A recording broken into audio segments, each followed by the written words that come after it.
요새는요, 가족끼리 아파트를 매매할 때도 많은 분들이 세무사님한테 먼저 세무상담부터 하고 매매를 하십니다. 아주 좋은 현상이에요. 아시겠지만 일단 세금부터 계산하고 들어가셔야 되는데요. 그런데 세무사님들은 여러분이 가져온 가격으로 세금 계산만 해주실 뿐이고 여러분의 부동산 가격 그 자체를 계산해주지는 못합니다. 오늘 감정평가사가 말하는 합법적 저가 매매의 진짜 몸통을 공개하겠습니다.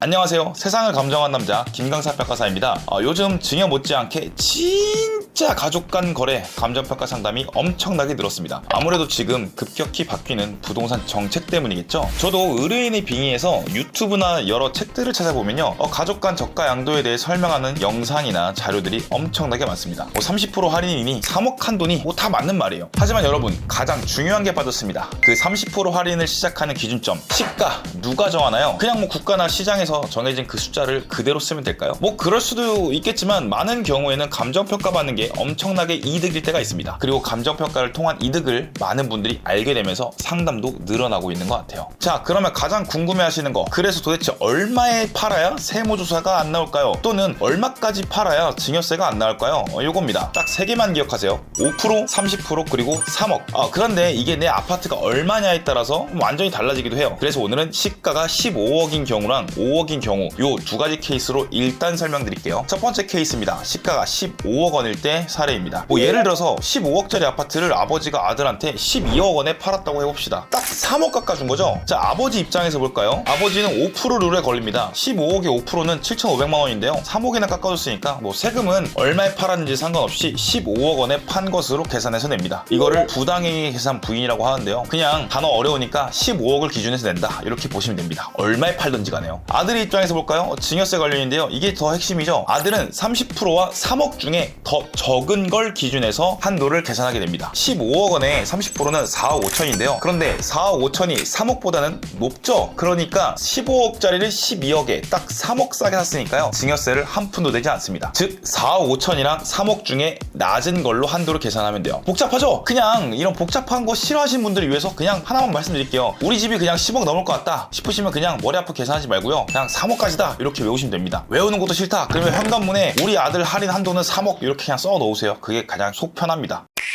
두 번째 케이스인데요. 시가가 5억 원짜리일 때입니다. 반대로 시가 5억 원짜리 아파트를 아버지가 아들한테 3억 5천만 원에 팔았다고 해볼게요. 1억 5천만 원을 깎아준 건데요. 아버지 입장에서는 양도세를 내야 되는데 5억의 5%는 2,500만 원입니다. 1억 5천만 원 깎아줬으니까 그냥 5% 넘어갔죠. 역시 아버지는 5억 원을 기준으로 양도세를 냅니다. 증여세인데요. 아들의 입장입니다. 엄청 중요하죠. 여긴 엄청 중요해요. 5억의 30%는 1억 5천인데 3억보다 작죠. 그러면 1억 5천이 기준입니다. 아들이 딱 1억 5천 싸게 샀으니까 역시 증여세는 빵원입니다. 5억짜리 아파트는 3억이라는 숫자만 믿고 더 깎았다가는 바로 증여세 당첨이에요. 그냥 10억 언더는 30%가 한도다, 이렇게 생각하시면 됩니다. 자, 그런데 지금까지는 이렇게 양도세, 증여세만 따졌는데요. 이제는 취득세도 좀 따져봐야 돼요. 작년 말에 확정된 개정안 때문에 무조건 13.4% 취득세 폭탄 맞는다, 이런 소문이 돌았죠. 왜 이런 소문이 돌았는지 지방세법에 개정된 거 같이 한번 보면 좋을 것 같아요. 원래 취득세는 두 종류가 있어요. 돈 주고 사면 한 1에서 3% 정도 취득세가 나오고요, 공짜로 받으면 무상 취득세라 해가지고 최대 요즘에는 13.4%까지 나옵니다. 차이가 어마어마하죠. 그런데 옛날에 이런 꼼수가 있었어요. 시가 15억짜리를 아들한테 1억 원에 팔면요, 어차피 양도세는 15억 기준 내고 증여세도 3억보다 더 초과된 만큼 더 내겠죠. 그런데요, 취득세만큼은 이게 증여가 아니라 아무튼 매매다 보니까 실제 거래가 1억이다 보니 1에서 3%만 내면 되거든요. 15억짜리 집을 사는데 취득세로 고작 몇백만 원만 내면 이걸 얻을 수 있는 거예요. 물론 고작이란 표현 죄송합니다. 아무튼 그래서 국가가 이거 좀 악용할 소지가 있는데, 그래서 이건 매매를 빙자한 증여다 라고 하면서 화가 난 거예요. 그래서 이제부터는 시가의 30%나 3억 원 넘게 깎아서 거래하면 그건 매매가 아니라 증여로 봐서 모든 취득세를 13.4%까지 매기겠다, 이렇게 법을 바꾼 거예요. 논란이 있긴 있었는데요. 아무튼 작년 12월 30일 기준에서 바뀌었습니다. 아무튼 결론, 우리가 아까 공부한 5%, 30%, 3억 요 기준선만 칼같이 지킨다면요, 여러분은 여전히 1에서 3%의 저렴한 취득세를 내시면 됩니다. 법이 무서워진 만큼 그 아슬아슬한 경계점을 소수점 단위까지 정확하게 잡아줄 전문가 역할이 더 중요해진 거죠. 자, 여기까지는 세금 이야기 이야기예요. 알 분들은 다 아시죠? 3%, 30%, 3억 이런 것들 다 아실 겁니다. 그런데요, 여기서 감정평가까지 들어가게 되면요, 더욱 드라마틱한 절세가 가능해집니다. 요건 잘 모르시더라고요. 예를 들어서 아까 그냥 예시 들었던 15억을 기준해서 우리 아파트 단지의 내 평형대의 시세가 15억이래요. 그럼 내 아파트의 시가는 15억일까요? 감정평가가 안 들어가면 뭐 그렇구나, 뭐 15억이니까 아까 뭐랬지? 30% 3억? 뭐 해가지고 뭐 12억?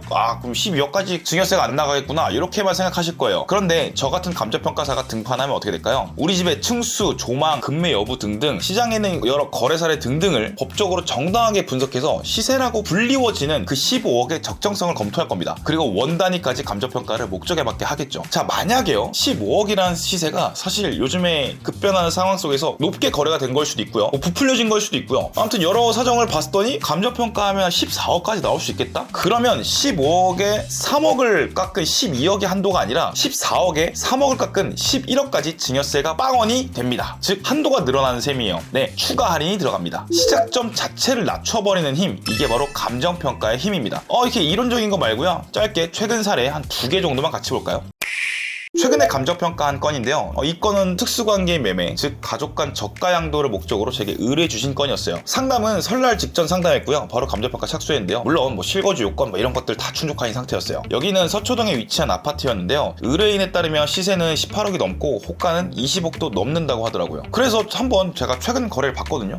여기가 뭐 요즘에 많이 올라도 그까진 아닌데 라고 해서 봤어요. 그 평형대가. 일단 유사매매 사례 가액은 18억 5천만 원이었어요. 그런데 거래 사례들을 보다 보니까 유사매매 사례 가액이랑 의뢰인이 말하는 사례들은 로얄층의 향도 너무 좋았고요, 그리고 무엇보다 너무 비쌌어요. 그래서 탁상 감정을 진행하고 바로 감정평가를 진행했습니다. 보시면요, 기준 시점 2026년 2월 25일로 해서 바로 진행했는데 보시는 바와 같이 감정평가액은 총 17억 4천만 원이 나왔습니다. 감정평가를 받지 않으셨다면 15억 5천만 원까지 한도였던 증여세 한도가요, 감정평가를 받고 나니까 14억 4천만 원으로 무려 9천만 원이나 증가했습니다. 증여세 30% 정도 곱한다면, 그리고 취득세율도 고려한다면 엄청 큰 이득을 보셨겠죠. 이런 거는 무조건 감정평가 해야 됩니다. 물론 상담 때도 제가 말씀드렸고요. 하나만 더 볼까요? 이번에 10억 언더로 볼게요. 여기도 최근에 감정평가 한 건이에요. 이 건도 가족 간 저가 양도를 목적으로 제게 의뢰 주신 건이었어요. 이거는 아파트가 아니라 다세대 빌라였는데요, 요새 감정평가 없이 신고하면 세무서에서 연락 오기도 하고 이왕 매매하는 거 무리하지 않는 선에서 합법적으로 진행하고 싶으시다고 하셔가지고 연락 오신 분이었습니다. 이 건도 설날 직전 상담에서 설날 이후에 바로 착수했네요. 기준 시점은 2026년 2월 25일이었고요.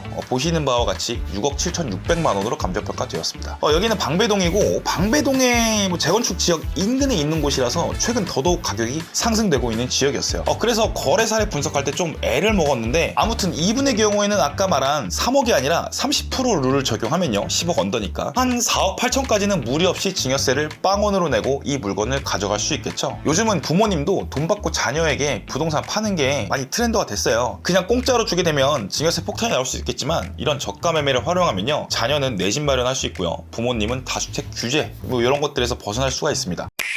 이렇게 고민하는 사이에 아파트 값은 또 움직이고요, 시가는 계속 올라가게 됩니다. 세금 비교는 세무사에게, 시가 산정은 감정평가사에게. 일단 세금을 두드리기 전에 연락 주시면요, 여러분의 유리한 고지를 점해드리겠습니다. 가족 간 거래 감정평가 없이 진행하는 건 지도 없이 정글에 뛰어드는 것과 같습니다. 나침반을 구매하세요. 합리적인 가격 결정부터 절세 전략까지 세상을 감정한 남자 김강산이 함께했습니다. 궁금한 점은 언제든지 상담 요청해주세요. 지금 설명란에 저희 회사 번호 있거든요. 언제든지 상담은 환영입니다. 오늘 영상이 도움되셨다면 구독과 좋아요 부탁드립니다. 그러면 다음 영상에서 또 찾아뵙겠습니다. 감사합니다.